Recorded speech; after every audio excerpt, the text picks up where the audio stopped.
Morning mga boss. Another vlog, another work na naman po tayo. It's sa ating trabaho, sa ating munting trabaho.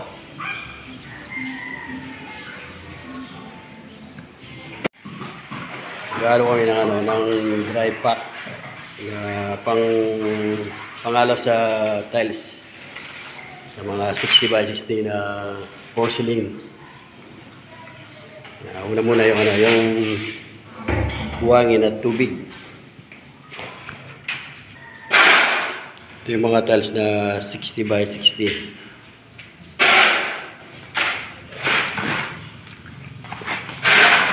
Ito ano siya, rustic. Rustic yung pinaka page ng is ng tiles.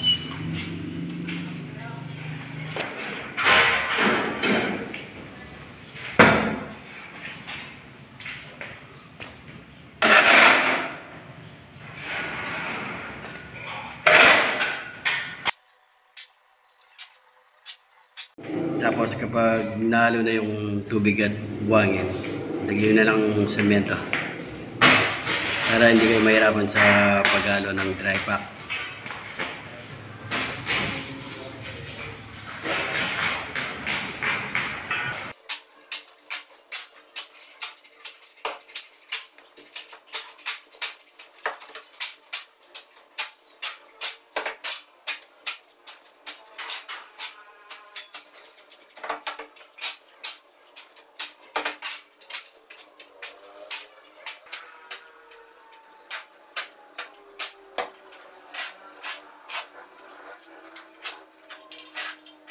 Tapos ito yung gagamitin na pandikit sa mga tiles.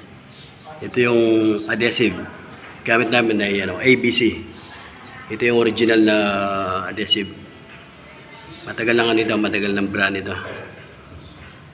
Tapos lalagyan mo ng ng semento, yung puro semento. Yan, pangahuli lang, tapos lagyan mo na lang ng tubig para may halo.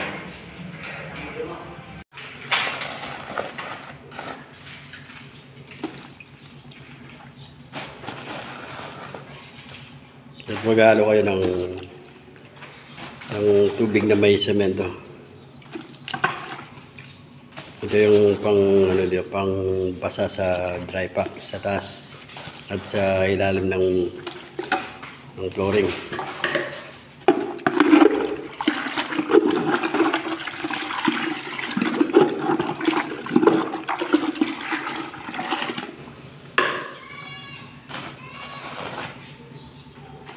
Ito, purong semento lang at tubig.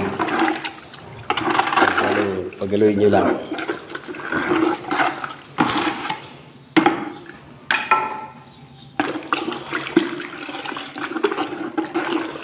Yung binubuhos sa ibabaw ng dry pack na mixture. Bago nyo lagay yung tiles na lalagyan ng tile adhesive at semento, yung dry pack, bubuhusin nyo ng tubig na may semento para hindi siya masyadong tuyong-tuyo ito. Pero dapat ito mga buwagan yung pagkaalo.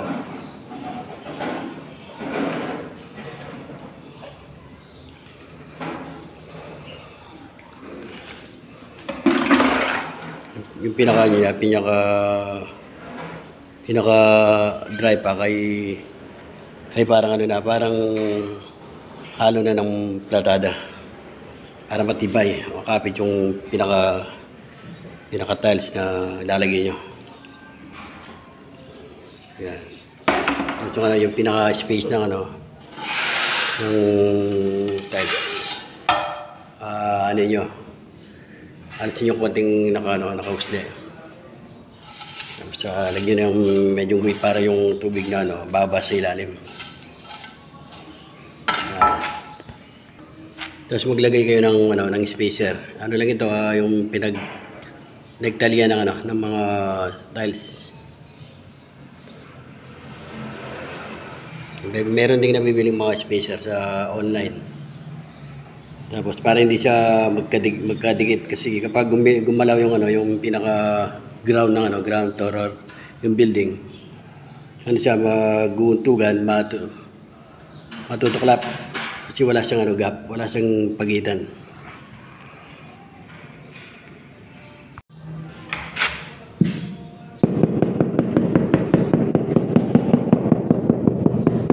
Ano, rubber mallet pala yung ano, yung pampukpok siya no, sa mga tiles para magandang ano ito.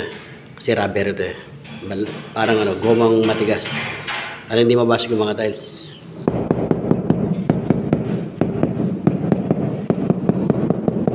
Yung iba, pwede rin yung mga martilyo na may handle na kahoy. Pwede rin yun. Depende sa ano, sa diskarte ng gumagawa. Yung palang ano, yung pag-layout ng mga granite or ano, mga 60 by 16 ano. Yung pinaka-tansi hanggang sa dulo.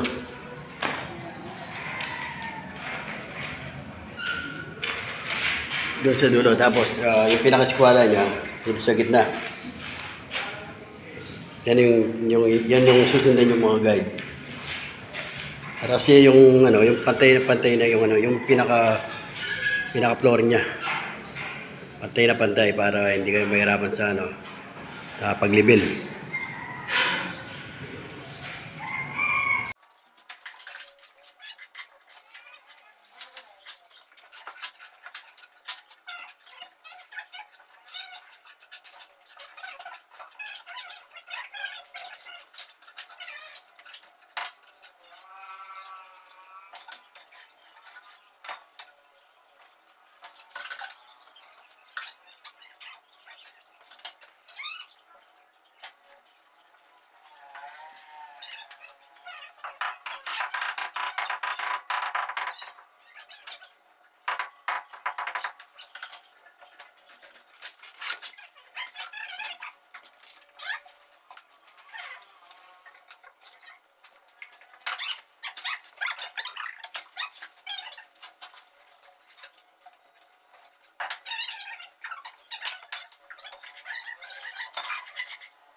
Sabi na lang ibang yung ano, nagko-comment sa YouTube, yung sa dry pack.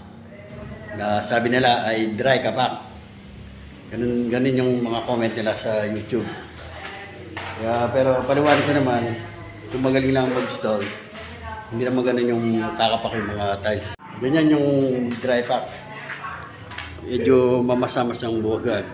Hindi pwede yung ano, yung kasing pamplatada ay gagalaw yung mga granite tiles, mga malalagay. Pero ganito yung mga, yung style ko, ganito yung pang, yung ano ko lang, yung kasi nasubukan ko na, yung ganitong style. Yung semento, yung tubig may halo na semento. Tapos yung pinaka-flooring, lalagyan mo.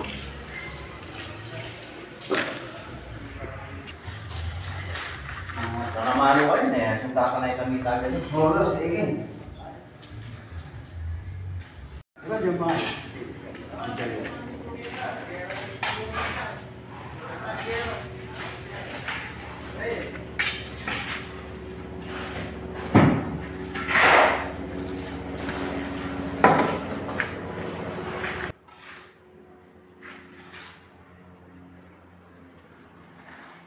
Gera na.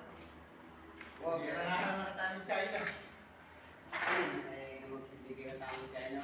Kakalat sa kampi. Puta, wala nang kampi. Dahil na kampi.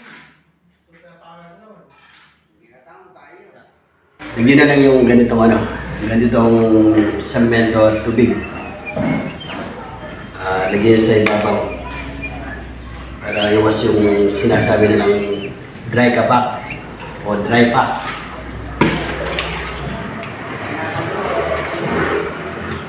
Yan, para yung ano, yung dry pack na ano, hindi dito yung akala nila kasi tuyo yung ano, yung dry pack.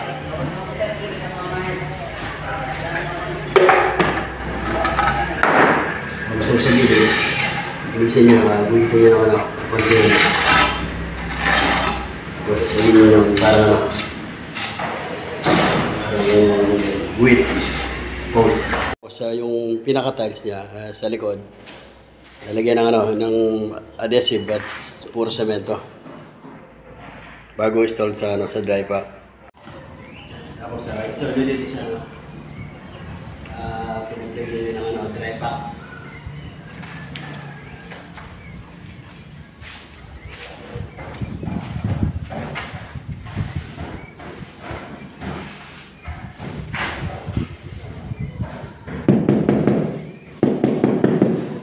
Rubber pallet. Hanggang sa pumatag yung ano yung sa dulo niya.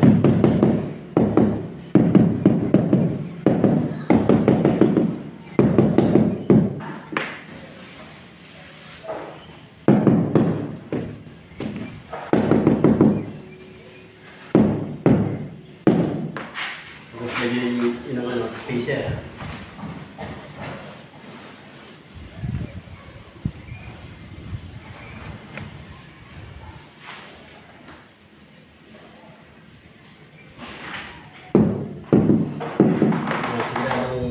Walang kapak yung ano, yung nilagay yung tiles.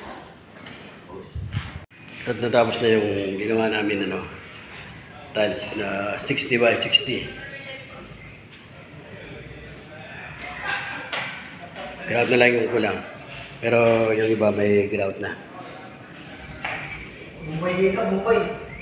Bumbay ya. Pag-nekos-nekos. Bumbay ito, bumbay.